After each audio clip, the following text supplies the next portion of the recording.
आउज़ुबिल्लाहि मिनश्शैतानिर्रजीम बिस्मिल्लाहिर्रहमानिर्रहीम बारान रहमत। आज न्यूज़ की सहरी ट्रांसमिशन के साथ मैं हूं आपका मेज़बान सैयद शहरियार आसिम।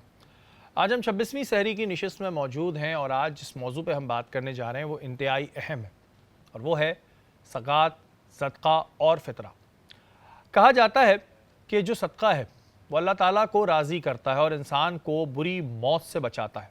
ज़कात मोमिन के माल को पाक करता है और फ़ितरे के बारे में ये कहा जाता है कि अगर एक बच्चा ईद उल फ़ितर से एक दिन पहले भी पैदा हुआ हो तो उस पर फ़ितरा लाजिम होता है। फ़ितरा, ज़कात और सदका किन किन लोगों को दिया जा सकता है और इसको देने की आखिर वजह क्या है, ये आज की नशिस्त में हम जानेंगे। हमारे साथ मौजूद है मुफ्ती मोहसिन उज़्ज़मा साहब। अस्सलाम वालेकुम। वालेकुम वरहमतुल्लाह। आते हैं अपने मौजू की जाने। मुफ्ती मोहसिन उज़्ज़मा हमारे साथ मौजूद हैं। मोहसिन भाई, इस्लाम में सदक़े और ज़कात की अहमियत पर काफ़ी ज़ोर दिया गया है, इसको थोड़ा बयान कीजिएगा। औज़ु बिल्लाहि मिनश्शैतानिर्रजीम बिस्मिल्लाहिर्रहमानिर्रहीम। क़ाल अल्लाहु तआला फ़िल क़ुरानिल मजीद अक़िमुस्सलात व आतुज़ ज़कात आमनतु बिल्लाहि सदक़ल्लाहुल अज़ीम अल्लाहुम्मा सल्लि अला सय्यिदिना व मौलाना मुहम्मद व सल्लम। तमाम तारीफ़ें अल्लाह रब्बुल इज़्ज़त के लिए जो कि खालिक़ कायनात है। लाखों दुरूद सलाम हुज़ूर सल्लल्लाहु अलैहि वसल्लम की ज़ात पर जो कि रहमतुल आलमीन है। शरीफ भाई, ज़कात या सदक़ात जो अल्लाह ताला और उसके हबीब अलैहिस्सलाम ने हमें और हमारे जितने भी उम्महात मुस्लिमीन के हुक्म पर उन पर जो हुक्म दिया कि ये जो ज़कात है या सदक़ात है एक मुसलमान के लिए कितना लाज़िम मज़लूम है, तो कुरान में कई मकामात पर इसकी इफ़ादत और इसका हुक्म दिया गया। लेकिन एक जगह फरमाया अक़िमुस्सलात व आतुज़ ज़कात, नमाज कायम करो और उसके साथ ज़कात भी दो। अब एक तरफ हुकूकुल्लाह है, एक तरफ हुकूकुल इबाद है। देखें, अल्लाह ताला नमाज अपने लिए रब के लिए हो जाती है, लेकिन जब हम ज़कात की बात करते हैं तो हम उसमें लोगों का भला कर रहे होते हैं, लोगों के लिए उनकी हेल्प कर रहे हैं, मदद कर रहे हैं मतलब। तो आप ये इम्तिज़ाज आप देखें कि अल्लाह ताला ने जहाँ अपनी इबादत का हुक्म दिया वहाँ पर अल्लाह ताला ने मुसलमानों के उन लोगों की मदद का भी हुक्म दिया जिन पर ज़कात लाज़िम आ जाती है। तो सबसे पहली बात, ज़कात के माने और मफ़हूम क्या है वो आपको समझा दूँ। ज़कात के माने होते हैं पाकी के।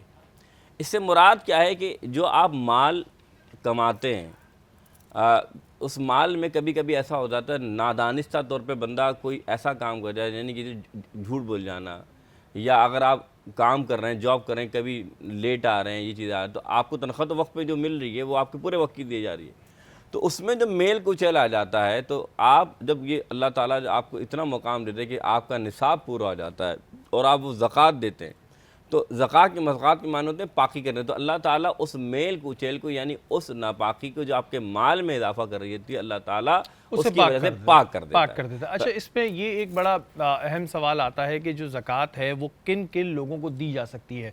तो अगर कोई शख्स ज़कात निकाल रहा है तो पहले किन लोगों का हक़ बनता है? देखिए, सबसे पहला सवाल तो ये कि कुरान ने इसकी वाज़ेह फरमाई, इन्नमा सदक़ातु लिल फ़ुक़राए वल मसाकीन की पूरी अल्लाह ने आयत बयान फरमाई और उसमें अल्लाह ताला ने वाज़ेह फरमाया है। सबसे पहले तो आप फ़कीर और मिस्कीन को देखेंगे। फ़कीर के माने क्या होते हैं? जिसके पास एक वक्त का खाना हो, दूसरे वक्त का खाना ना हो, उसे फ़कीर कहते हैं। दूसरा मिस्कीन, मिस्कीन के इसके पास खाने का हो ही नहीं, फ़कीर को देंगे, मिस्कीन को देंगे। फिर वो आमिलीन ने जो कि ज़कात जमा करते हैं वो भी इसमें से अपने जो है अखराजात पूरे कर सकते हैं, लेकिन एक तयन करने के बाद। इसके साथ साथ वो जिसे कहते हैं कि ग़ुलाम, अब तो ग़ुलाम का दौर ख़त्म हो गया है, लेकिन वो शख्स जो कर्ज़दार हो, अगर उसके कर्ज़दार को ख़त्म करने के लिए अगर आप उसको ज़कात दे देंगे, ठीक है तुम पर इतना कर्ज़ है तो तुम अदा कर दो। उसके साथ जिसे कहते हैं मुसाफिर, एक मुसाफिर ऐसा है कि उसके पास सफ़र की तंगी है और वो सफ़र अखराजात बर्दाश्त नहीं करता, तो उस मुसाफिर को भी आप ज़कात दे सकते हैं कि आगे अपना वो सफ़र मुकाम कर। और आखिरी, अल्लाह की राह में चलने वाला जिसे कहते हैं, इन तमाम लोगों को जो है बिल्कुल ज़कात दे सकते हैं। इसमें और भी बहुत सारे सवाल हैं कि ज़कात जो है उसका हमने जो सुना है कि पहले अगर आपके बहन भाई इस काबिल नहीं हैं या उनके पास माली इश्यूज़ हैं तो उनको भी ज़कात दे सकते हैं। इस पर और भी हम बात करेंगे, लेकिन अभी हम चलते हैं मारवी के पास और जानने की कोशिश करते हैं, बल्कि जानने की कोशिश करते हैं, जानते हैं कि मारवी ने आज क्या बना रही हैं। अस्सलाम वालेकुम मारवी। वालेकुम अस्सलाम। मारवी, कैसी हैं आप? ठीक, बिल्कुल शहरी, आप सुने, आप कैसे हैं? मैं बिल्कुल ठीक ठाक जनाब। आज क्या बनाया है आपने? आज हमने बनाया है दम का कीमा। हा, दम का कीमा, ज़बरदस्त। बिल्कुल, और इसमें हम यूज़ कर रहे हैं डालडा कुकिंग ऑयल। जहाँ मामता वहाँ डालडा। 80 ईयर से डालडा ने कभी भी अपनी क्वालिटी पर कॉम्प्रोमाइज़ नहीं किया, सेहत और जायका साथ साथ। सेहत और जायका साथ साथ, और क्या ज़बरदस्त सी खुशबू आ रही है बिल्कुल। दम के कीमे में और से। इसमें हम ऊपर ही ऑयल ड्रिजल करते हैं कोयला डाल के, ताकि इसका फ्लेवर और बढ़ जाए। हाँ, और मारवी के साथ रह रह के थोड़ा मैं भी जो है वो कुकिंग सीखने की कोशिश कर रहा हूँ। अच्छा मारवी, मुझे बताएं तो ये आप किस तरह बनाती हैं दम का कीमा, इसका तरीक़ेकार क्या है, किस तरह बनाया इसको जाता है? पहले जो है मैरिनेट कर लिया था पपीते के पेस्ट में, दही और उसमें 2 चमचे बिहारी मसाला मिला के, और नमक, लाल मिर्च, कुटी हुई मिर्चें और ग्रीन चिली पेस्ट, जिससे बहुत ही अच्छा सा टेस्ट आएगा। फिर हमने इसको डालडा कुकिंग ऑयल डाल के उसमें अनियन, टोमेटोज़ डाल के इसको बहुत अच्छा सा पका लेना है। बिल्कुल ये ऐसा होगा, बिल्कुल मेल्ट इन योर माउथ, इस तरह का होगा, बिल्कुल सॉफ्ट हो जाएगा जी, बिल्कुल। ज़बरदस्त। और ड्रिंक क्या बनाएंगी आज आप? ड्रिंक हम बनाएंगे स्ट्रॉबेरी ब्लश। Strawberry blush. जी, बिल्कुल। अच्छा, ये स्ट्रॉबेरी ब्लश किस तरह तैयार होता है? स्ट्रॉबेरी ब्लश में हम जो है कोई भी वाइट ड्रिंक या सोडा यूज़ कर लेंगे, उसके साथ स्ट्रॉबेरीज़ यूज़ कर लेंगे, उसके साथ लेमन जूस यूज़ कर लेंगे और उसको अच्छा सा ब्लेंड कर लेंगे, और बहुत सारी क्रश्ड आइस के साथ इसको सर्व करेंगे। और इतने दिनों से आज हम 26वीं सहरी में मौजूद हैं, आप यकीन माने इतने अच्छे खाने मारवी बना रही हैं ना कि हम इन्हें क्या बताएं जी, बहुत सारी दुआएं इनके लिए निकल रही हैं। अच्छा मारवी, ये मुझे बताएं कि आपने वैसे कहाँ से ये खाने का सीखा है? ज़ाहिर है घर में से तो एक बंदा सीखता ही है, लेकिन वैसे कहाँ से आपने इसको मतलब सीखा है? नाम ले सकती हूँ जी जी, का? आप ले लें। कॉथम से मैंने इसको कलनरी एंड होटल मैनेजमेंट का वो किया है। अरे वाह। जी, अच्छा, ये बड़ा फ़ायदा होता है भाई, जब ज़ाहिर है बंदा पढ़ लिख कर आता है ना, तो उसके पास काफ़ी कुछ बताने को भी होता है। और फिर जो हम कह रहे होते हैं ना, नए नए नाम कहाँ से आ रहे हैं, तो ज़ाहिर है जब आप इस तरह की एजुकेशन लेते हैं तो आपके पास नए नए नाम आते हैं। और बड़ा ज़बरदस्त सा दम का कीमा, हमें खुशबू भी बड़ी अच्छी आ रही है। और इसके अलावा अभी ये स्ट्रॉबेरी ब्लश। जी बिल्कुल, स्ट्रॉबेरी। आज मैंने सही नाम लिया? आज आपने बिल्कुल सही नाम आज लिया। पहली दफ़ा ऐसा हुआ है कि मैं सही नाम ले पाया। स्ट्रॉबेरी ब्लश जो अभी ये तैयार करेंगी वो भी हम आपको दिखाएंगे, बड़ा ज़बरदस्त सा होता है। लेकिन यहाँ वक्त तो एक ब्रेक का, ब्रेक के बाद हाजिर होता हूँ।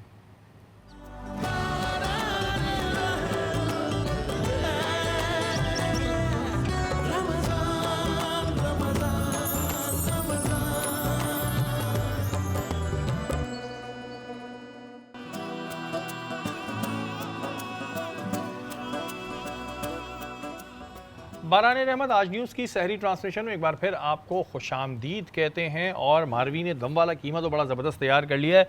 मारवी, स्ट्रॉबेरी ब्लश।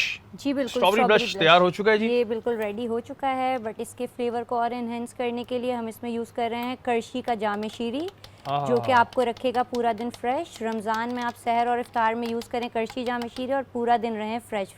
हाँ, क्या बात है जी। थोड़ा सा निकाल के भी दिखाएं किस तरह का इसका हमें कलर नजर आ रहा है। करशी जामे शीरी की वजह से ये देखें कितना रेड और भी ब्लश हो गया है ये, बिल्कुल। ये देखें जी, दिखाएं ज़रा, दिखाएं ज़रा, ये देखें कितना ये ज़बरदस्त सा तैयार हो गया। और बेहतरीन किस्म का इन्होंने स्ट्रॉबेरी ब्लश बनाया है मारवी। और बड़ा मज़ा आता है मारवी जब आप इस तरह के खाने में खिलाती हैं। बहुत शुक्रिया आपका, थैंक यू। हमने इतने दिनों से इनको कभी थैंक यू नहीं किया, लेकिन वाकई में आपका बहुत बहुत शुक्रिया कि आप इतने अच्छे खाने बनाती हैं। और इसके अलावा मेरे हाथ में है टैंग, ये एक बड़ा रिफ्रेशिंग ड्रिंक है जी। इसको पीने के बाद बंदा काफ़ी रिफ्रेश रहता है। इसके बहुत सारे फ्लेवर्स हैं, जिसमें मैंगो, ऑरेंज, पाइनएप्पल और इसके अलावा लेमन एंड पेपर है। और इसमें विटामिन सी, डी और ई होता है। इससे एक फ़ायदा ये होता है कि एक तो ये आपकी इम्यूनिटी को स्ट्रॉन्ग करता है, इसके अलावा मेंटल शार्पनेस के लिए बहुत अच्छा है। तो इसको इस्तेमाल कीजिए टैंग को। और मुफ्ती मोहसिन भाई के पास हम चलते हैं, जिस पर हम बात कर रहे थे। मोहसिन भाई, एक चीज़ हमारी रह गई थी उसमें कि जो ज़कात है वो बहन भाइयों को दी जा सकती है। अच्छा, बहुत अच्छा सवाल। जो मैंने आपको कैटेगरी बताई, इनमें सबसे पहले तलाशी आपने अपने रिश्तेदारों में अपने रिश्तेदारों को करना, क्योंकि हमारे यहाँ मसला ये होता है कि हम अपने रिश्तेदारों से ज़्यादा इर्द गिर्द के लोगों को देखने लगते हैं। बिल्कुल, सबसे पहला हक ये कि आप रिश्तेदारों को देखें। रिश्तेदारों में भी सबसे पहला वो हकूक जो आपके खूनी रिश्ते हैं। मिसाल के तौर पर अगर बहन हैं, अगर भाई हैं, माँ बाप या औलाद अपने माँ बाप को नहीं दे सकते और माँ बाप अपने औलाद को ज़कात नहीं दे सकते, ये तो शरीकों में। लेकिन सगा भाई सगी बहन को, सगे भाई को ज़कात दे सकते। तो सबसे पहले तलाश ये किया जाए कि अगर आपका कोई भाई है और उस भाई को वाक़तन वो आप उसके ज़कात पर लगती भी है कि उसको अदा की जा सकती है, तो आप उसको ज़कात दें। लेकिन एक बात का ख्याल रखें जो मैं लाज़मी बताना चाहता हूँ कि बहुत से लोग समझते हैं कि ज़कात देते वक्त बताएं कि भाई ये ज़कात के पैसे हैं। ऐसा नहीं है, बल्कि आप अगर उसको ज़कात के पैसे ना बताएं और बोले ये मैंने तुम्हारे लिए मदद की है, ये भी, लेकिन आपकी नियत ज़कात ही की है,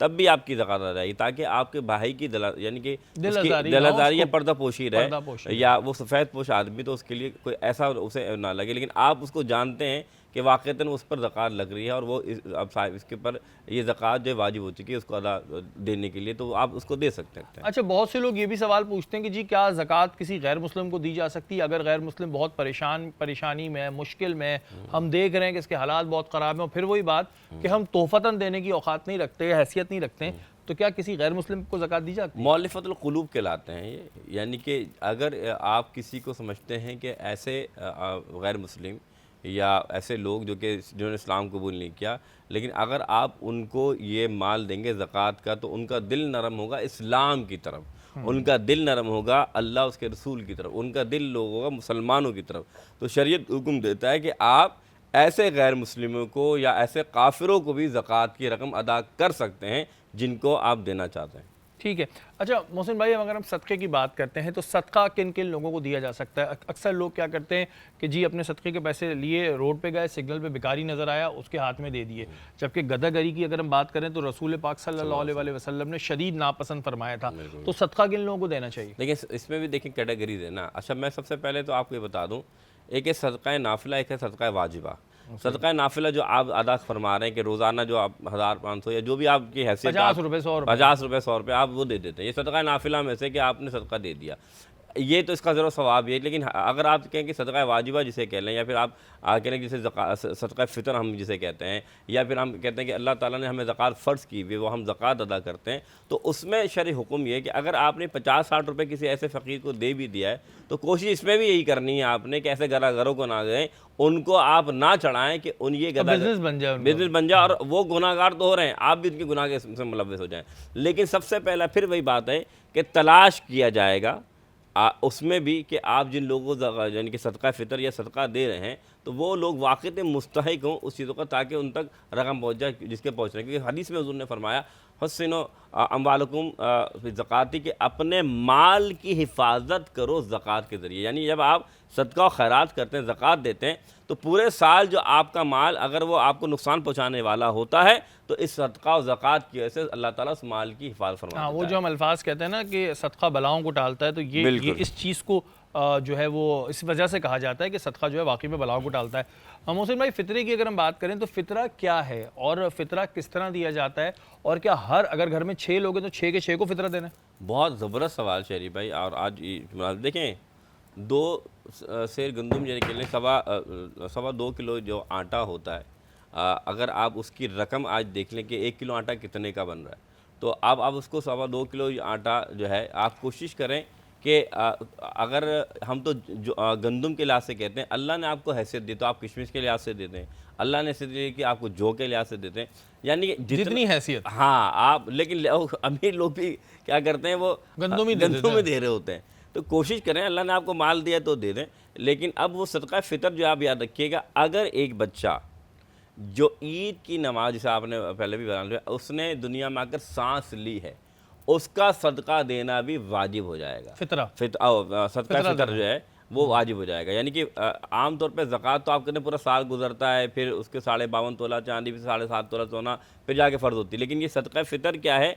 अच्छा एक चीज़, सॉरी आपकी बात काट रहा हूँ, ज़कात का तो हमने ये सुना है कि ज़कात आप पूरे साल भी अपनी निकाल सकते हैं, लेकिन फ़ितरा ईद की नमाज से पहले हुक्म ये है कि आप ईद की नमाज से पहले ईद की चांद निकलते ही आप ईद की नमाज से पहले अदा कर रहे हैं। क्यों अदा करें? हदीस में पाक में फरमाया कि आप पूरे रमज़ान आप इबादत करते हैं, और जब इबादत करते हैं तो हदीस में फरमाया जब तक सदका फ़ितर आप नहीं देते वह इबादत ज़मीन और आसमान के दौरान मुअल्लक़ रहती है, अल्लाह कबूल नहीं करता। लेकिन जैसे ही सदका फ़ितर देते हैं अल्लाह कबूल फरमा लेता है। लेकिन एक और बात जो आपने कहा, 6 अफराद बिल्कुल, चाहे नाबालिग हों या बालिग हों, सबका सदका फ़ितर देना वाजिब है। अच्छा, फ़ितरे की रकम भी क्या अपने मुस्तहक़ रिश्तेदारों को दी जाती है? बिल्कुल ऐसे ही, जैसे निसाब आपको मैंने बताया कि फ़ुक़रा मसाकिन, इसी तरीके उसके लिए होगा कि आप अपने सबसे पहले कोशिश करें जो आपके अज़ीज़ और क़रीब हैं, आपके पड़ोसी हैं, उनको आप ज़कात फ़ितरे की रकम दें, तो ताकि अफजल हो और आपका फ़ितरा जो है वो कबूल किया जाए। बिल्कुल जी, ये तमाम चीज़ें बड़ी अहम होती हैं, चाहे सदका हो, ज़कात हो, फ़ितरा हो, ये बड़ी अहम चीज़ें हैं और इस्लाम ने इसको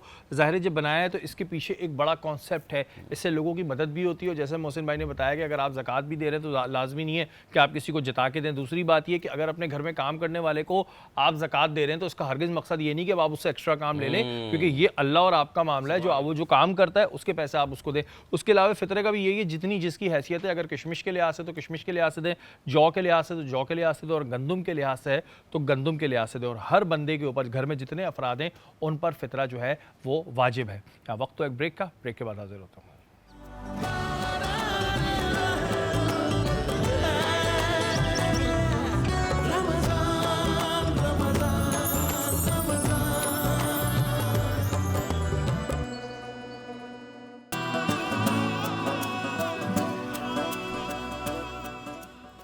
बारान रहमत, आज न्यूज़ की सहरी ट्रांसमिशन में एक बार फिर आपको खुशामदीद कहते हैं। और अभी जो मेहमान हमारी निशिस्त में मौजूद हैं उनकी जितनी तारीफ़ की जाए कम है। अगर हम फलाही कामों की बात करते हैं तो इस वक्त पाकिस्तान का एक बहुत बड़ा नाम और जिस तरह लोगों के लिए काम कर रहे हैं और बहुत सारे सेक्टर्स में कर रहे हैं, ये बात वाकई काबिल तारीफ़ है। हमारे साथ मौजूद हैं ज़फ़र अब्बास। अस्सलाम वालेकुम। वालेकुम सलाम भाई। ज़फ़र, सबसे पहले तो आपको बहुत बहुत मुबारकबाद हो कि आपको तमगा भी मिला और बिल्कुल आप उसको डिज़र्व भी करते थे। ज़फ़र, अगर हम आपसे आपके फलाही कामों की बात करते हैं तो बहुत सारे सेक्टर्स हैं। मैं चाहूँगा पहले जो डायलिसिस सेंटर है उस पर हमें बताएं, क्योंकि ज़ाहिर एक बड़ा महंगा इलाज था और आपने जितनी बड़ी तादाद में डायलिसिस सेंटर कायम कर दिए हैं, ये एक बड़ी बात है। उसके बारे में थोड़ा सा बताइएगा। देखें, हमने तो ये ऐलान किया था आपसे कुछ साल पहले कि हम चाहते हैं कि लोगों की, हमारे जो लोग हैं मरीज़ या हमारी जो आवाम है, इनकी जान माफिया से छुड़ाई जाए। बिल्कुल। हम सेहत की बात करें, माफिया अस्पतालों की सूरत में, प्राइवेट लैब्स की सूरत में, एक्सरे, अल्ट्रासाउंड और MRI की मशीनें लगा के खोले में सेंटर्स। और कमाल ये कि कोई इनसे पूछने वाला नहीं है कि भाई आप ये किसी मरीज़ से 17 रुपए वाले खून के टेस्ट के 4,500 रुपये क्यों मांग रहे हो, आप ये चंद हज़ार रुपए के टेस्ट के लाखों रुपए क्यों मांग रहे हो। ये पहले ही पिसा हुआ आदमी है। अभी तो इलाज शुरू होगा जब तुम्हारी लैब से इसकी टेस्ट की रिपोर्ट सामने आएगी कि नौयत क्या है इस बीमारी की, बिल्कुल कौन सी स्टेज पे। अभी तुम इनको इतना कर दो कि टेस्ट ही नहीं करा पाएँ। तो इसी तरह डायलिसिस इस वक्त मैं समझता हूँ महंगा तरीन इलाज है किसी भी बीमारियों में। मरीज़ अगर 20 साल ज़िंदा रहता है तो फैमिली 7 करोड़ रुपये कहाँ से लाएगी। सही बात। लोग पूरी ज़िंदगी मेहनत करते हैं, 30-35 साल लगा देते हैं, बूढ़े होकर मर जाते हैं। जमा पूंजी क्या निकलती है? 2 लाख रुपए, 1 लाख रुपए। एक घड़ी जो हाथ में थी, एक पुरानी मोटरसाइकिल छोड़ के जाते हैं, या कुछ कर्जे ही छोड़ के जाते होंगे। जो बच्चे बोलते हैं लो अब्बा मरे तो कर्जा छोड़ गए, अभी अदा करो। तो वो 7.5 करोड़ 20 साल का कहाँ से लाएंगे। हर एक दिन बाद 17,500 रुपये चाहिए मरीज़ के लिए। तो हमने क्या किया, सरजानी टाउन 4K चौरंगी पे 2 मंजिला डायलिसिस सेंटर खोल दिया। 5 स्टार चौरंगी नॉर्थ नादाबाद पे डायलिसिस सेंटर खोल दिया। अलनूर मजदार हलीम के बराबर में मेन रोड पे डायलिसिस सेंटर खोल दिया। सोल्जर बाजार 3 नंबर सिग्नल पे डायलिसिस सेंटर खोल दिया। लियारी में मदीना मस्जिद के बराबर में डायलिसिस सेंटर खोल दिया। लियाकताबाद डाखाने पे डायलिसिस सेंटर खोल दिया। गुलशन इकबाल डिस्को बेकरी के सामने डायलिसिस सेंटर खोल दिया। मलीर काला बोर्ड पे खोल दिया। और अभी इस वक्त जैसी सहरी होगी ख़त्म, वहाँ पर मरीज़ लेट जाएंगे मशीनों पे आके, और हर एक दिन बाद 4 घंटे का डायलिसिस कराने आके लेटना है। और पूरे महीने जो तुम्हारे ऊपर खर्चा हो रहा है 2-2.5 लाख रुपए, ना तुम्हें चंदा किसी से मांगना है, ना भीख मांगनी है, ना कर्जा मांगना है, ना बेटी का जेवर जमा कराना है, ना किसी के आगे हाथ फैलाना है, ना अपने बच्चे की तालीम के पैसे देने। तुम्हारा इलाज हो रहा है, जेडसी है साथ। इसी तरह जो खून के टेस्ट, अब मैंने क्या बोला, मैंने कहा तुम्हारा इलाज आगा खान में हो रहा है, लियाकत नेशनल में हो रहा है, OMI में हो रहा है, डाओ में हो रहा है, जिना में हो रहा है, सिविल में हो रहा है, बासी में हो रहा है, या कराची में मौजूद 1-1.5 लाख जो क्लिनिक हर इलाके में खुले हुए, कहीं भी हो रहा है। डॉक्टर ने अगर खून का टेस्ट लिख दिया और वो टेस्ट लिख दिया और वो कहीं नहीं हो रहा, तो हमें पैसे नहीं है। तो जो हमारे पास टेस्ट हो रहे हैं 250, 400, 500 इस एग्जाम में वो आ रहा है, आ जाओ फ्री में कराओ।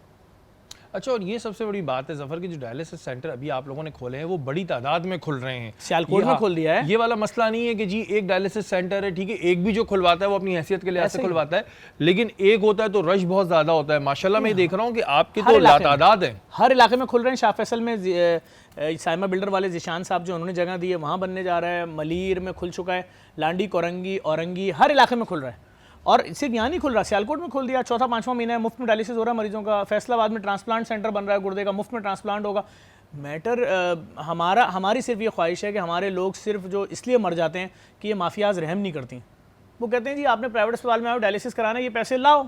और सरकारी में वो फैसिलिटीज़ नहीं है। सरकारी पे लोड कितना ज़्यादा है, और फैसिलिटीज़ भी उस तरह नहीं है ना ज़फ़र। हमारे वाली पास बात है कि इतने लोग, लोड बहुत ज़्यादा है। आप समझें 2.25 करोड़ पाकिस्तान में गुर्दे के मरीज़ हैं। पूरा कराची मिल के शायद महीने में 30 ट्रांसप्लांट कर पाता है, 30 सारे अस्पताल मिल के, सरकारी प्राइवेट। तो 30 लोगों का गुर्दा चेंज हुआ तो उनको डायलिसिस की जरूरत नहीं है, बाकी 2.25 करोड़ कहां जाएंगे, समझें। अच्छा, ये जो अभी माशाल्लाह मैं देख रहा था कि आपके पास एक मशीन आई है, उसके बारे में बताइएगा। वो मशीन पाकिस्तान में किसी की बानी है? जो हमने पहले मशीन लगाई थी 5 महीने पहले, जिसका बिलावल भुट्टो जरदारी साहब ने इफ्तिताह किया था, वो मशीन भी आज तक किसी के पास नहीं है। TLA प्लांट सीमेंस का। और अभी जो 4 दिन पहले मशीन आई है, वो मशीन भी पूरे पाकिस्तान के ना किसी प्राइवेट अस्पताल के पास है, ना सरकारी अस्पताल के पास है। 300 मुख्तलिफ बीमारियों के 1 घंटे में 2,500 खून के टेस्ट। ज़बरदस्त। अब अल्हम्दुलिल्लाह हम पर डे 1 लाख टेस्टों की पोजीशन पे खड़े हैं। अभी हमारे पास 30-35 हज़ार टेस्ट पर डे हो रहे हैं। हम पूरे पाकिस्तान में खून का टेस्ट फ्री कर देंगे। ऐसे ही थोड़ी माफियाज हमारे खिलाफ। अच्छा, और ये एक बड़ी अच्छी बात है, वरना हम डॉक्टर्स के पास जाते थे तो वो, मैं किसी का नाम नहीं लेना चाहता, वो मखसूस लैब का नाम लिख के देते थे, नहीं, यहाँ से कराएं, ये ऑथेंटिक है। अब जो मशीन है ही सिर्फ इनके पास, तो ये नहीं कह सकते वो। अब नहीं लिखेगा, क्योंकि जो मशीन यहाँ रखी हुई है ना, उस पर साइंस कह रही है कि ये हमारी कमाल इजाद है, अब उस और ये बात तो बचता पाकिस्तान नहीं में है। सिर्फ जेडीसी के पास है। अच्छा, दूसरा अभी माशाल्लाह क्योंकि बहुत सारे सेक्टर्स में जहाँ पे काम हो रहा है, वहीं मैं एक देख रहा था आपकी वीडियोस कि आपने काफ़ी रोज़गार भी दिया है लोगों को। ये एक बड़ी अच्छी बात है कि किसी को उसके पैरों पे खड़ा कर दो कि अगले साल वो ज़कात ना ले बल्कि निकालने के अल्लाह ताला करे काबिल हो जाए। उसमें कितने लोगों को रोज़गार दिया गया? सैकड़ों लोगों को पूरे साल दे रहे होते हैं। फ्री IT सिटी बना दिया है, 10,500 लड़का लड़की हर 2 महीने में पढ़ के वहाँ से निकल रहा है, घर बैठे 200 400 600 डॉलर कमा रहा है। हर दूसरे महीने कहीं कभी 100 बाइकें, कभी 200 बाइकें, कभी 400 बाइकें, कभी 1000 बाइक लोगों को रोजगार के नाम पे दे रहे हैं। जाओ किसी कंपनी में राइडर लग जाओ, जाओ डिलीवरी पे लग जाओ, तुम्हारी बाइक चोरी हो गई, ये लो बाइक, जाओ अपनी नौकरी कंटिन्यू करो। लोग बसों का किराया नहीं दे सकते। 2 बसें जो चेंज कर रहे हैं ना, वो 80 करके 160 रुपये जाने का, 160 रुपये अगर आने का देगा तो 9,000 रुपये महीने का किराया। हमने फ्री ट्रांसपोर्ट चला दी, सरजानी से टावर, सोराब गोड से कायदाबाद, दिन भर बसें चल रही हैं, फ्री में बैठो, जाओ, सफ़र करो, ताकि तुम्हारे ये 9,000 बचेंगे, घर में रोटी आएगी।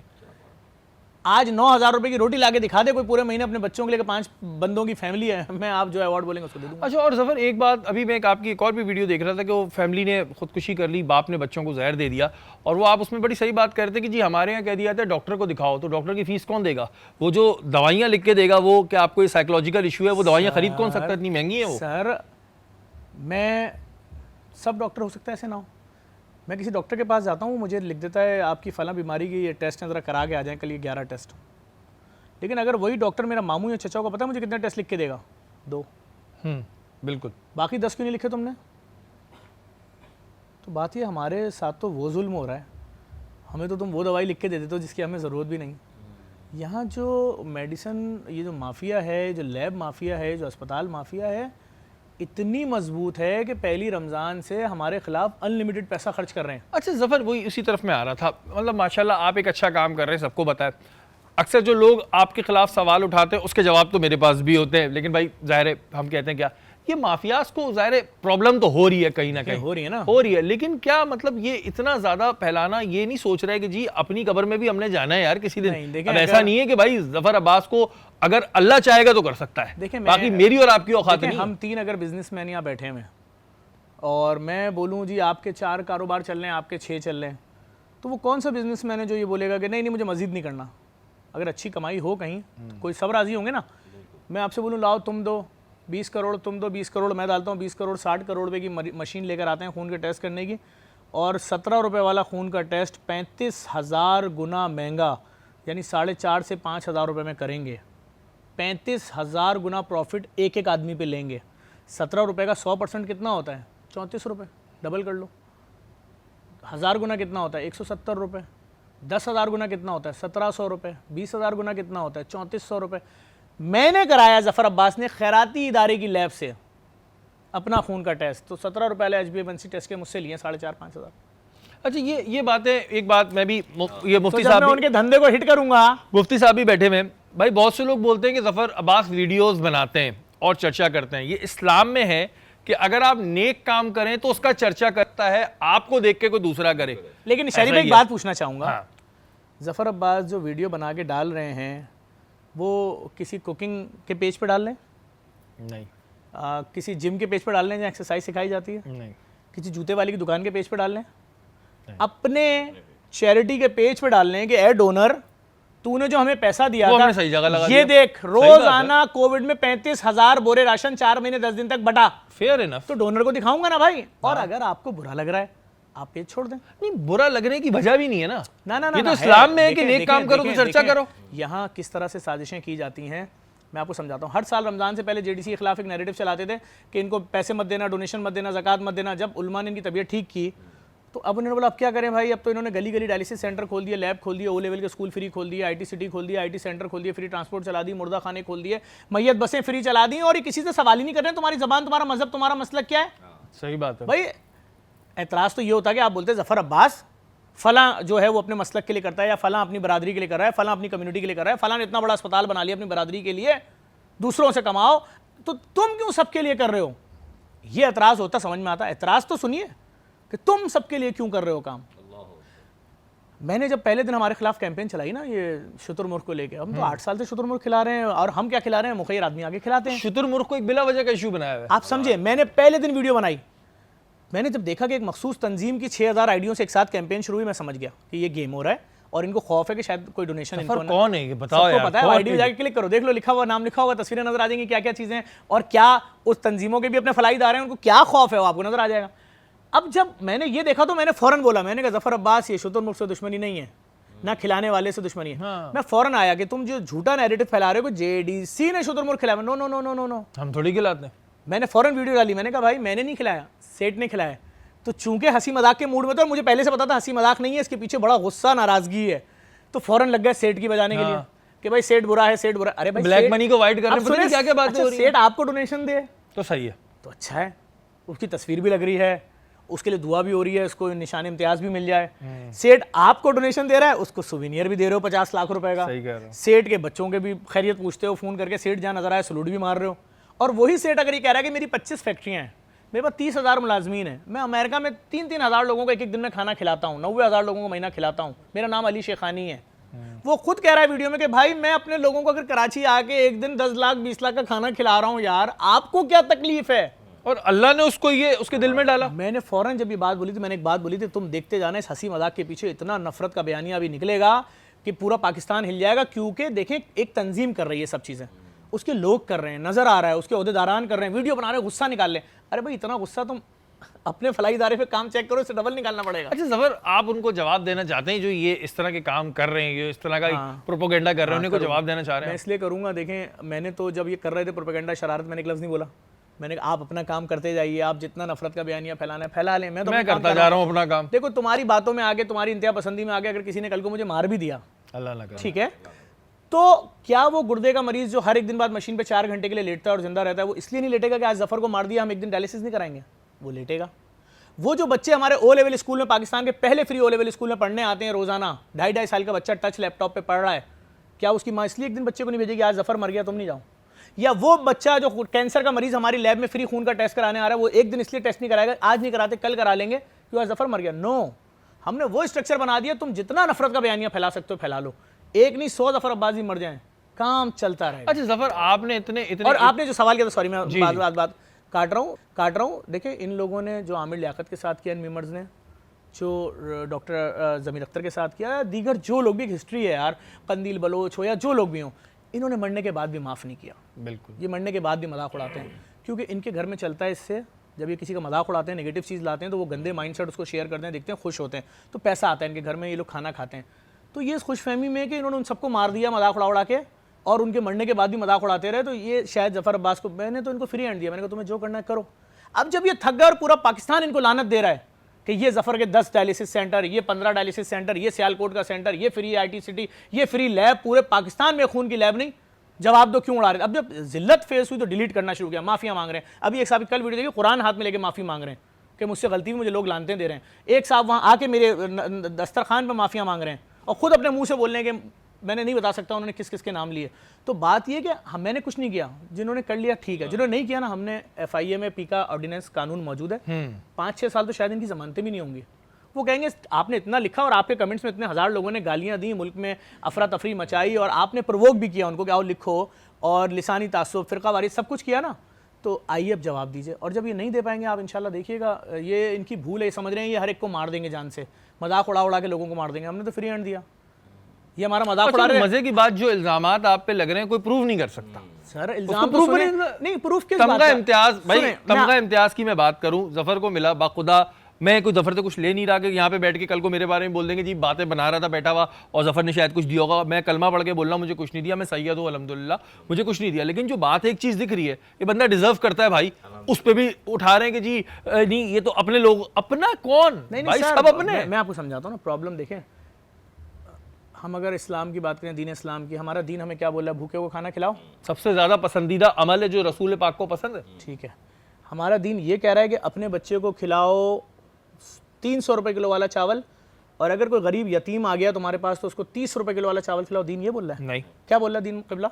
जो अपने लिए पसंद करो वो दूसरे के लिए पसंद। इस मुल्क में 15 रमज़ान तक सिर्फ इस बात पे JDC का मजाक उड़ाया गया है कि गरीब के बच्चे को अच्छा और महंगा खाना क्यों खिला रहे हो। अल्लाह अब ये देखो, अल्लाह, आपका मोबाइल फ़ोन दें, नहीं आप सही बोल रहे हैं, मैं मैंने एक देखी है। मिसाल 25 लोगों के साथ कर चुका हूँ, आपके साथ कर रहा हूँ। मोबाइल दें कि नहीं, आप अपना मोबाइल दें क़िबला, आपके साथ मैं आपसे मैं खुद ही ऐसी चीज़ें देख के ना लाएं। मुझे ये सॉरी मेरे माइक लगा, मैं उठने पर नहीं यार ये मोबाइल बिल फर्ज 3 लाख रुपए का है, मैं आपके स्टाफ को दे रहा हूँ, इस मोबाइल को बेचो और 1100 रुपये का चाइना का मोबाइल लो जिसमें यही फीचर हो, और बाकी पैसे 2,99,000 या 2,90,000 गरीबों में बांट दो। कैसा लग रहा है? अच्छा है बुरा? सही है। गुस्सा आ रहा है? चीज़ किसकी है? मेरी। फैसला कौन कर रहा है? आप।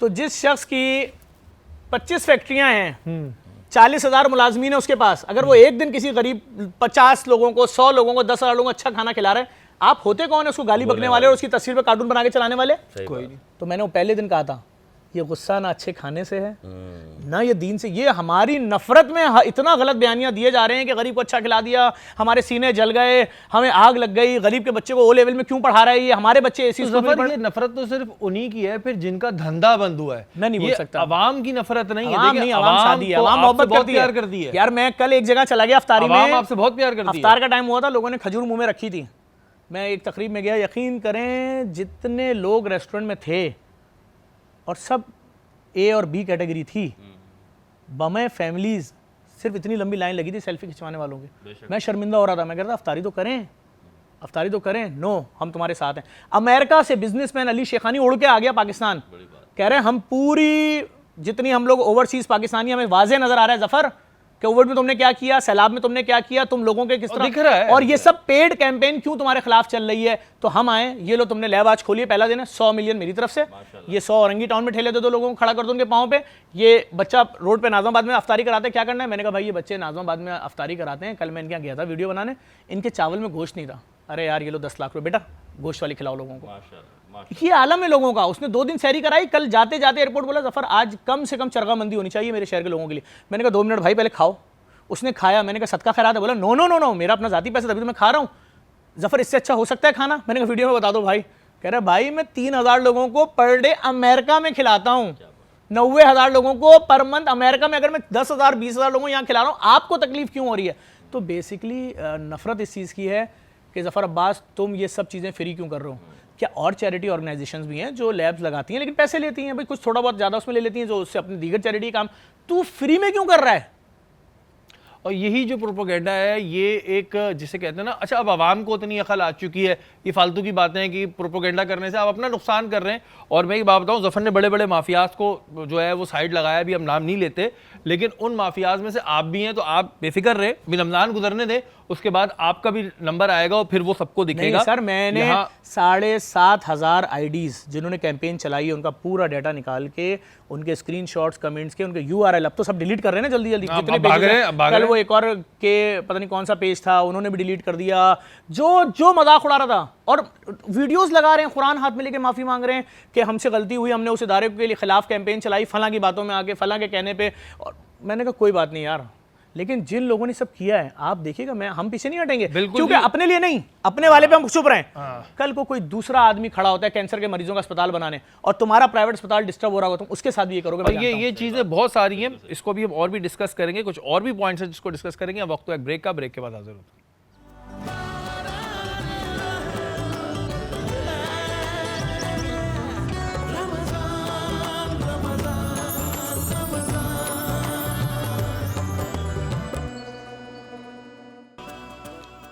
बारान रहमत आज न्यूज़ की सारी ट्रांसलेशन में एक बार फिर आपको खुशामदीद कहते हैं। ज़फ़र अब्बास हमारे साथ मौजूद है। बहुत सारे माफियाज इन पर अटैक कर रहे हैं, लेकिन मैं आपको बता दूं कि जी कोई फ़ायदा नहीं है।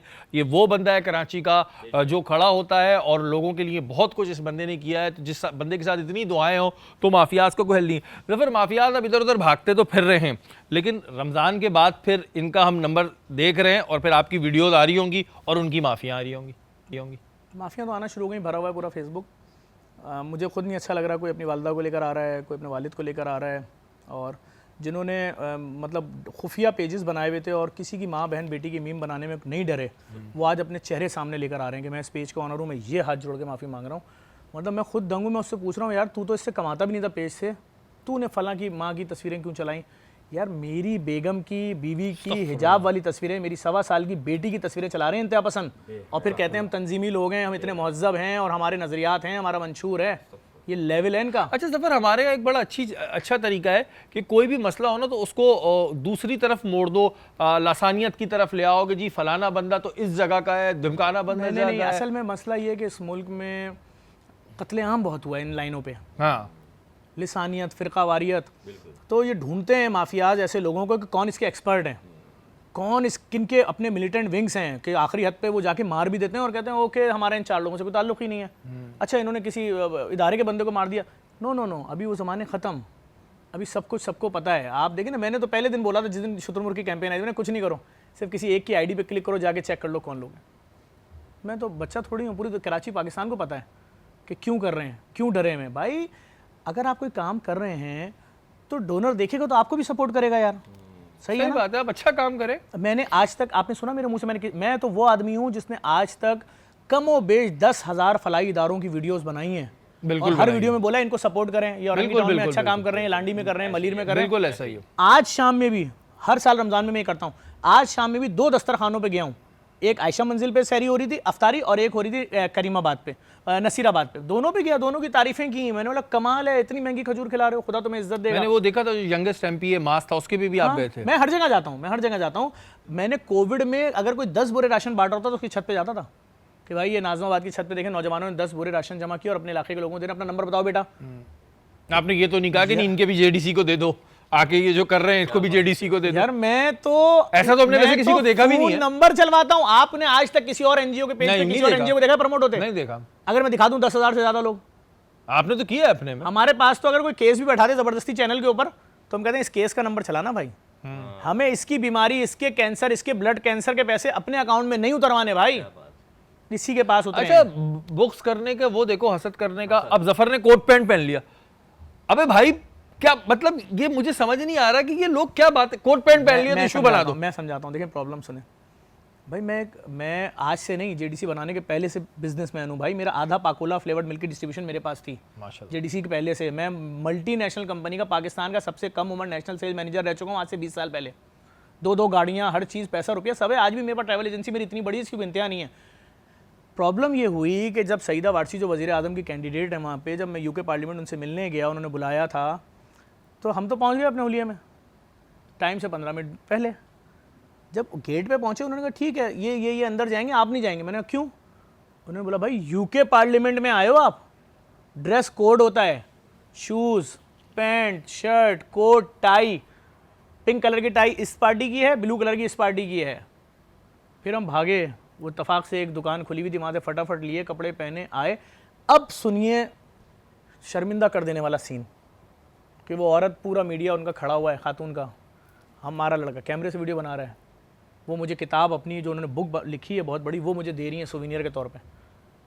तारुफ हो रहा है कि हम यूके की ये प्रेसिडेंट के लिए फ़लाँ फ़लाँ खातून ये और ज़फ़र अब्बास पाकिस्तान के इतने बड़े सोशल वर्कर, यूँ सब कुछ हो रहा है। और मुझे किताब दे रही है। मैं कहता हूँ 1 मिनट बहन रुकिएगा, मेरे पाकिस्तान के भाइयों, खुदा की कसम मैंने कोट पैंट इसलिए पहना है, इसके बगैर मैं अंदर नहीं आ सकता था, वरना मैं ये नहीं पहनता। जी बहन लाएँ दें।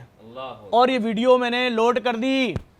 वो औरत क्या सोच रही होगी, किस माशरे से आया ये, हम लोगों का इमेज क्या जा रहा होता है, वो सोच क्या रही होगी। और एडिट करके नहीं डाली, पूरी वीडियो पेज पे उसी वक्त लोड कर दी, और आधे घंटे बाद वो तस्वीरें किताब लेने की लोड की। तो फिर यही सिस्टम। नहीं तो मतलब मैं तो, जब मैं ये किसी ने डाली और मैंने देखी तो मेरा, मैं अमूमन नॉर्मली कमेंट्स में गालियां देता नहीं हूँ, मेरा दिल चाहता मैं गालियां तो। अब यार एक बंदे ने कोट पैंट पहना है, उससे क्या इशू है? बात सिर्फ इशू एक, कोट पैंट पहन लिया तो क्या इशू हो गया? इशू एक है, मैंने ज़फ़र अब्बास ने एक चैरिटी ऑर्गेनाइजेशन, खैराती इदारे की खून टेस्ट करने की लैब से अपना खून का टेस्ट कराया, तो 17 रुपए वाले टेस्ट के 35,000 गुना महंगे पैसे मुझसे लिए गए। तो तुम इस आवाम को फ्री खून के टेस्ट की तरफ क्यों लाए? हम तुम्हारा जनाजा निकाल देंगे इमेज का। तो मैं तो झेल रहा हूँ, और मैं आपको किले बता रहा हूँ, तंजीमें चला रही हैं कि मिलिटेंट विंग है, मैं जानता हूँ। और मजे की मैं बात, डरता ही नहीं इनसे यार, क्योंकि आप इस वजह से नहीं डरते कि जफर जिसके साथ पब्लिक खड़ी हुई होती है ना, उसका कोई कुछ नहीं बिगाड़ सकता। सर नहीं, इसके अलावा भी एक वजह है, ये करते रहे जो कर रहे हैं। इसके अलावा भी वजह है, इनकी ही तंजीमों ने, इसी इंतहा पसंद तंजीमों ने, इनके पास ऐसे लोग हैं जो बैठ के नफरत का बयानिया फैलाते हैं रोजाना, कहते हैं वो एक, मतलब उनको पसंद ही नहीं प्यार मोहब्बत सब कुछ इस मुल्क में, फिरकावारियत दस्तरखान पे आके सारे बैठ रहे हैं, कोई किसी नहीं अच्छा लग रहा ना, आग लगी हुई है। तो सर देखें, मैंने 2012 में इन्होंने मेरे 12-13 में 4 एम्बुलेंस ड्राइवरों को गोलियां मारी हैं। मुझे, मैं सुनता था ईदी के एम्बुलेंस पे फायरिंग हो गई, ड्राइवर शहीद हो गया, छिपा की एम्बुलेंस पे फायरिंग हो गई, मुझे दर्द नहीं पता था यार। मेरे 2 एजुकेशन हेड मारे इन्होंने 2013 में। मैंने जब उस ड्राइवर की फैमिली को फोन किया तो मुझे दर्द पता चला। जाहिर है, जब वहां से आवाज आती है हेलो के बाद में बोलता हूं मैं जफर बात कर रहा हूं जेडीसी से, और वहां से उसकी बेटी बोलती है अंकल मैं आपकी बहुत बड़ी फ़ैन हूँ, पापा तो आज बगैर नाश्ता किए चले गए थे, लेट हो रहे थे। तो अब मैं उनको क्या बोलूँ कि तुम्हारा बाप जो बगैर नाश्ता किए ड्यूटी टाइम पे निकला था, आ जाओ उसकी मैयत ले लो। तो ये जो समझ रहे हैं ना माफियाज, मैंने अपने हाथों से दफनाया है। ये बहुत बड़ी ख्याली में है। ये अपनी इंतहा पसंदी की पीक को चले जाएं। मैंने सारे एविडेंस रखे हुए कि किस तंजीम ने, किसके किस हेड ने, किसके किस लीडर ने, किसके किस इलाके के किस नुमाइंदे ने क्या क्या वीडियो, कितना जहर उगला है, सिर्फ किस बुनियाद पे, वो भी दुनिया को पता है। बाहर निकले इन चीज़ों से भाई, कब तक नफरत का बयानियां बेचेंगे। और अब वो दौर नहीं रहा जो पहले हुआ करता था, किसी जमाने में फिरकावारियत फैला दो, कर दो। अब नहीं होगा, अब लोगों को पता है। मैं तो कह रहा हूँ, आप लिसानी तासुब हो, फिरकावारियत हो, माफियात से पैसे लो, अरबों रुपए पकड़ो माफियात से, क्योंकि खरबों रुपए की इंडस्ट्री डैमेज कर रहा हूँ ना। मैं तो क्लियर कह रहा हूँ, मैं खरबों रुपए की इंडस्ट्री डैमेज कर रहा हूँ। मेरे लोग अपनी माँ बहन बेटी का इलाज कराने के लिए मखरूज हो रहे हैं, जबकि वो टेस्ट चंद रुपए का है। तो मैं तो नहीं होने दूंगा। अच्छा ज़फ़र, जैसे माशाल्लाह आपने इतनी सारी चीज़ों में किया, आप सियासत में क्यों नहीं आते? क्योंकि देखें आप जैसे लोग आएंगे तो कुछ बेहतरी आएगी। लोग कहते हैं जी बेहतरी आएगी। आपने जब एक NGO को एक ऐसा इदारा बना दिया कि माफियाज रो पड़े, उछल पड़े, तो सियासत में क्यों नहीं आते? आप आएँ सियासत में, मेन एक्सट्रीम पे आएँ, आप बने जी CM सिंध, ताकि हम आपसे सवाल करें। मैंने क्या बात बोली कि मैं फलाही काम कर रहा हूँ तो तंजीम इंतहा पसंद जो उसको पसंद नहीं आ रहा, तो अगर मैं तंजीम का नाम लूँगा तो मेरे घर पे खुद का हमलावर भेज देंगे। और अभी तो सिर्फ मेरी बीवी और बेटी की जिंदा तस्वीरें चला रहे हैं ये, फिर बताएंगे पूरी फैमिली को हमने वन शॉट में उड़ा दिया। क्या बातें कर रहे हैं। मैं तो सिर्फ इस बात पे हैरत ज़दा हूँ, जो लोग नफरत का बयानियाँ फैला रहे हैं हमारे मुल्क के दायरे, अब तक उनकी आईडीज़ देख रहे हैं क्या चुपचाप बैठे हुए? किस चीज़ का वेट? वैसे अभी हम कुछ डाल दें तो फौरन हमें मैसेज मैं तो हैरत में मैं देख रहा हूँ कि अब तक इतना फ्री हैंड, इतना।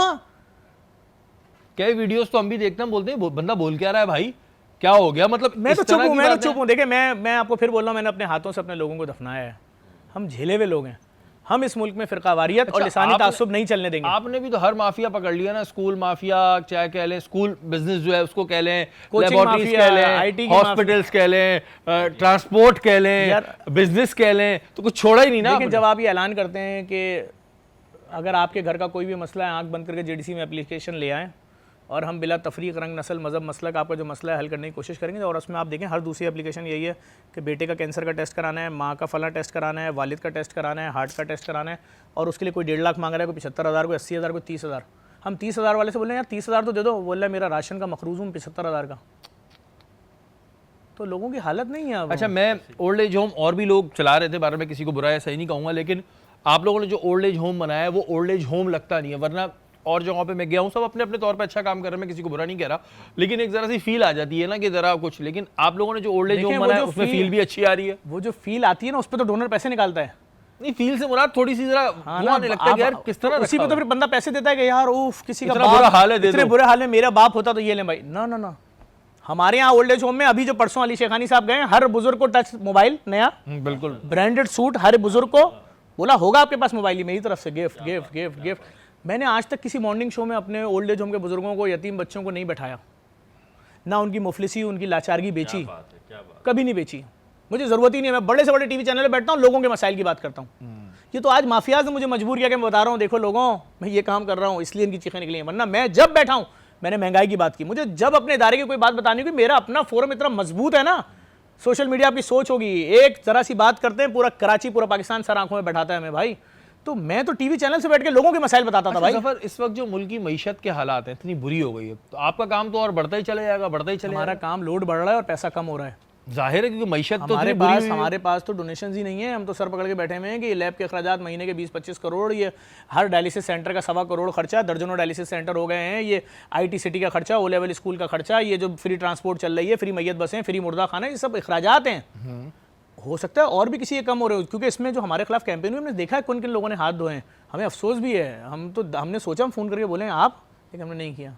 हमने कहा भाई आप अपना सब जो कर सकता है कर लो, खुदा भी तो है ना। तो फिर मुनाफिक की पहचान हो गई ना, मुंह पे ज़फ़र भाई पीछे कुछ और। हमें कोई प्रॉब्लम नहीं, हमें अल्लाह की ज़ात पे बहुत भरोसा है। अल्लाह ताला लोगों के दिलों में ऐसा डाले, लोग फ़ोन कर रहे हैं ज़फ़र भाई पिछले साल आपको इतना भेजा था, इस बार 5 गुना ज़्यादा भेजा है, क्योंकि आपके खिलाफ माफियाज खड़ी हो गई और यही आपकी जीत है।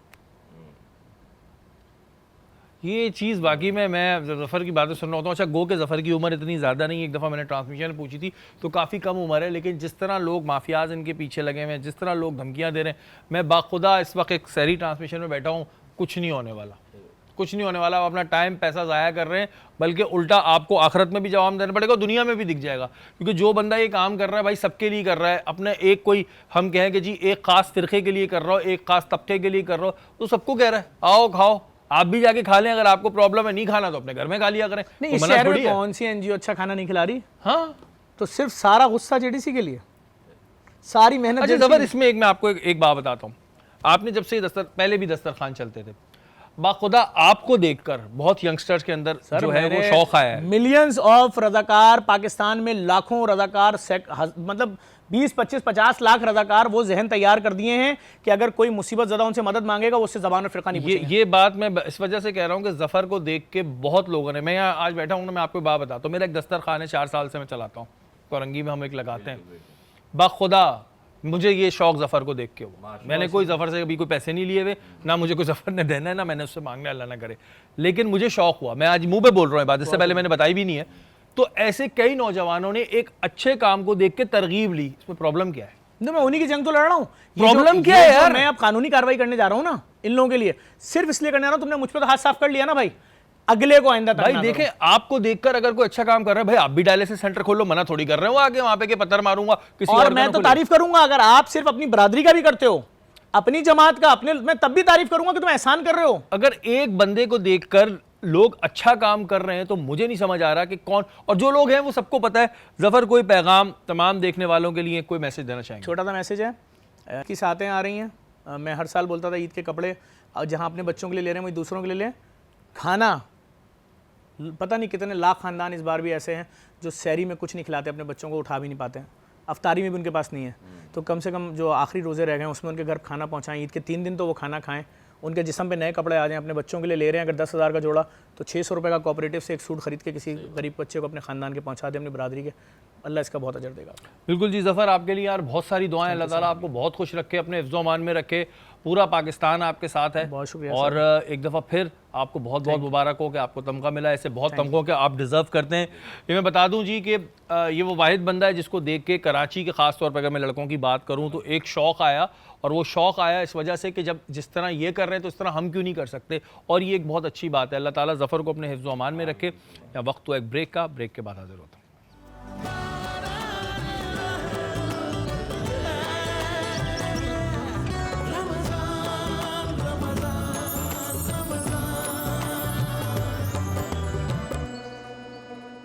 और एक सहरी का सेगमेंट होता है तो एक ज़ाहिर समा सा बन जाता है, और इस वक्त हम सहरी के दस्तरखान पे मौजूद हैं और यहाँ मारवी ने जो दम का कीमा बनाया है बड़ा ज़बरदस्त है। मोहसिन भाई कैसा लगा आपको?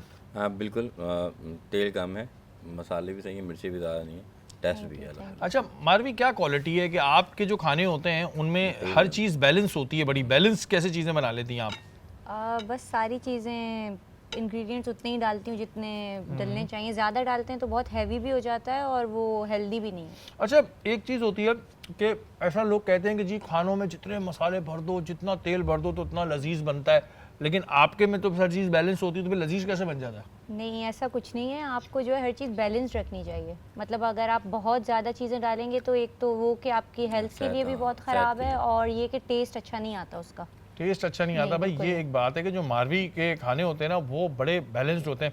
अच्छा मारवी, जैसे आपने बताया कि आपने माशाल्लाह इसकी पूरी पढ़ाई पढ़ी है, जी जी बिल्कुल। तो कितने साल पढ़ना पड़ता है इसके लिए? 2 इयर्स का इसका डिप्लोमा होता है। BSc के बाद मैंने इसका 2 इयर्स कर किया था डिप्लोमा। तो 2 साल तक जो आपको पढ़ाते हैं उसमें क्या क्या चीज़ें उसमें पढ़ाई जाती हैं? कलनरी, होटल मैनेजमेंट और प्लेटिंग, मेन्यूज़, ये सारी चीज़ें पढ़ाते हैं उसमें।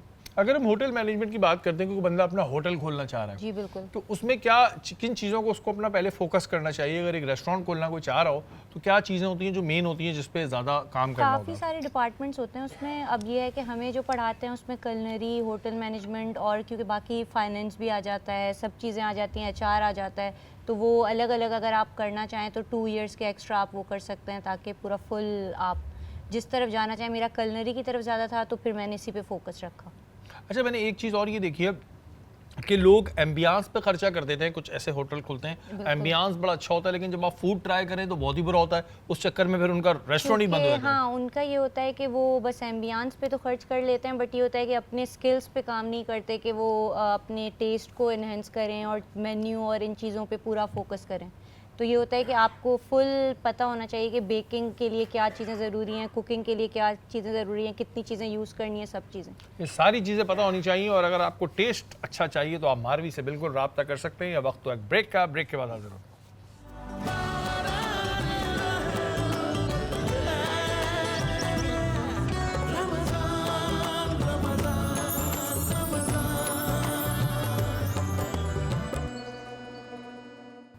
बारान रहमत आज न्यूज़ की सहरी ट्रांसलेशन में एक बार फिर आपको खुशामदीद कहते हैं। हमारा आज का मौजू है सदका, ज़कात और फ़ितरा, जिस पर हमने काफ़ी बात की है, लेकिन कुछ और सवालात हैं जो हम मोहसिन भाई से जानना चाहेंगे।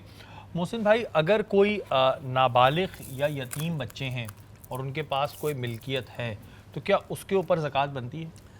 शरई तौर पर तो ये हुक्म है, जब तक कि बुलूगत को नहीं पहुँचते तब तक तो ज़कात नहीं बचती। और अगर इसी तरीके से कि अगर जो यतीम बच्चे हैं उनके पास भी माल है, जब तक कि वो बुलूगत को ना पहुँचे जाए, बालिग ना हो जाए, और फिर बालिग होने के बाद जो माल है उसको पूरा साल ना गुजर जाए, पूरा साल निसाब के मुताबिक ना हो जाए, तब तक ज़कात नहीं होती। हाँ, जैसे ही वो बालिग हो जाएंगे और उनकी वो मलकियत है और फिर उसके बाद पूरा साल गुजर जाएगा, और जो निसाब है 52.5 तोला चांदी, 7.5 तोला सोना, या फिर एक और बात मैं इसमें वादे करना चाहता हूँ कि 4 किस्म के माल पर ज़कात लाजिम आती है। पहला जो माल होता है वो आपने सोना है, फिर चांदी है, फिर आपका रुपया है, और फिर माल तिजारत है। माल तिजारत से मुराद ये कि जो जैसे आपने कोई कंपनी लगाई, उसमें जो आप प्रोडक्ट बनाते हैं, तो बहुत सारी चीज़ें ऐसी होती है, लोग समझते हैं कि फैक्ट्री पे ज़कात है, तो फैक्ट्री पे ज़कात नहीं होती, उसके माल पे जो आमदनी होती है उस पर ज़कात। अच्छा मोहसिन भाई, बहुत से लोगों ने इन्वेस्टमेंट पॉइंट ऑफ व्यू से बहुत सारे घर लिए हुए होते हैं। हाँ। एक में तो रह रहे हैं, हाँ। मैंने सुना है रहने वाले पे नहीं होती। हाँ। लेकिन जो जहाँ से किराया आ रहा है, क्या वो किराए पे भी बिल्कुल ज़कात है? बिल्कुल किराए पे इस तरीके से ज़कात होगी कि वो माल जो है पूरे उस पर एक अमाउंट वो जमा हो और पूरा साल उस पर गुजर जाए।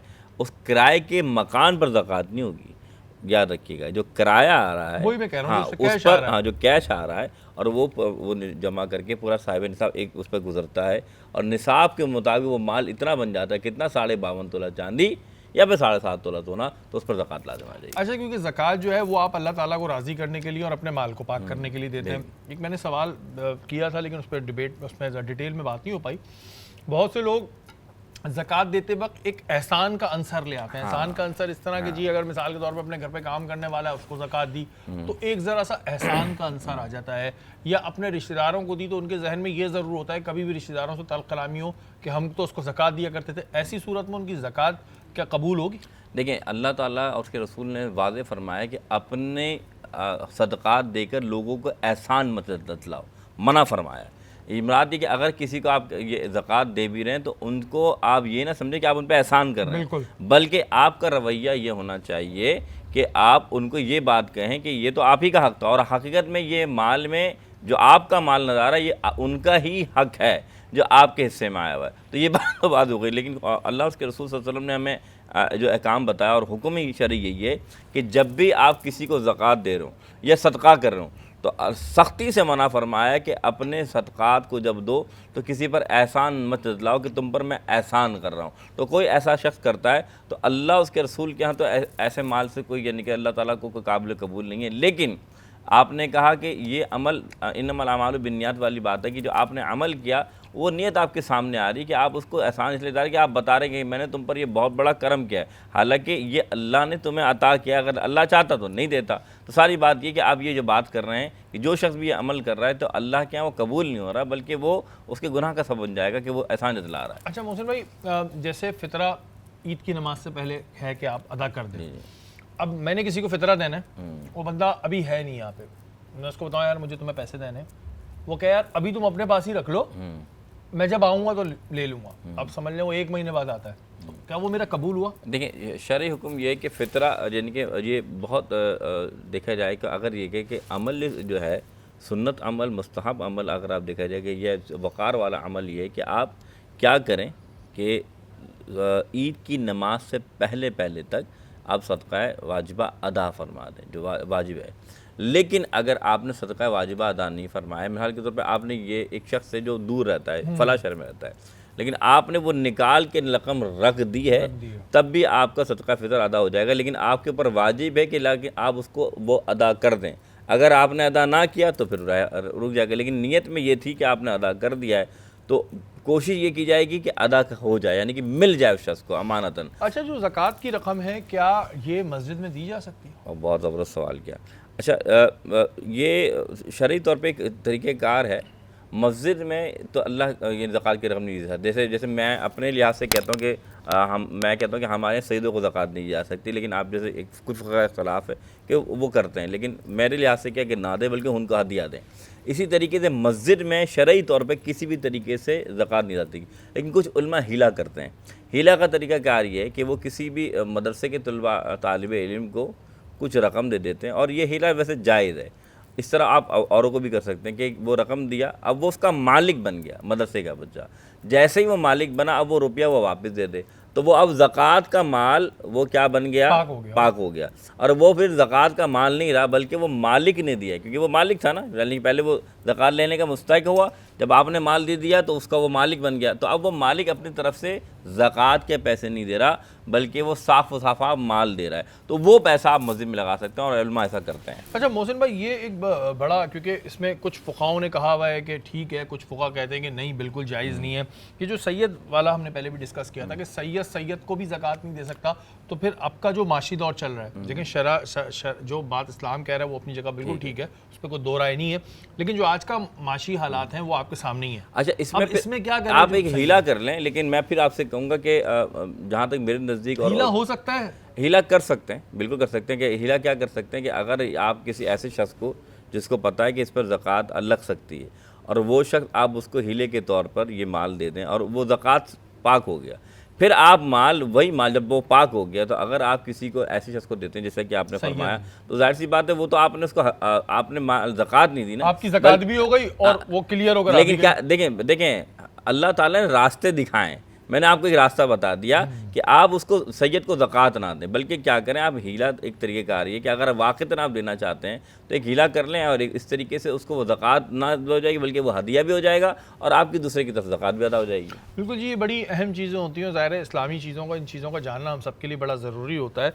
और ज़कात है, सदका है, फ़ितरा है, ये बहुत अहम चीज़ें, और अल्लाह ताला ने इसको बनाने का मकसद है ताकि आप दूसरों की मदद कर सकें और अपने माल को पाक भी कर सकें। इससे ये भी होता है कि आपके अंदर से थोड़ी माल की लालच भी कम होती है, जो एक गिर्ज़ भरा हुआ होता है कि नहीं सारा समेट लें। ये वो महीना होता है जिसमें आप ज़्यादा से ज़्यादा ज़कात निकालते हैं। वैसे ज़कात आप पूरे साल निकाल सकते हैं, इसमें कोई प्रॉब्लम नहीं है, लेकिन फ़ितरा जो है वो ईद उल फितर की नमाज से पहले निकाला जाता है। और सदका भी आप कभी भी दे सकते हैं, सदका भी आप कभी दे सकते हैं।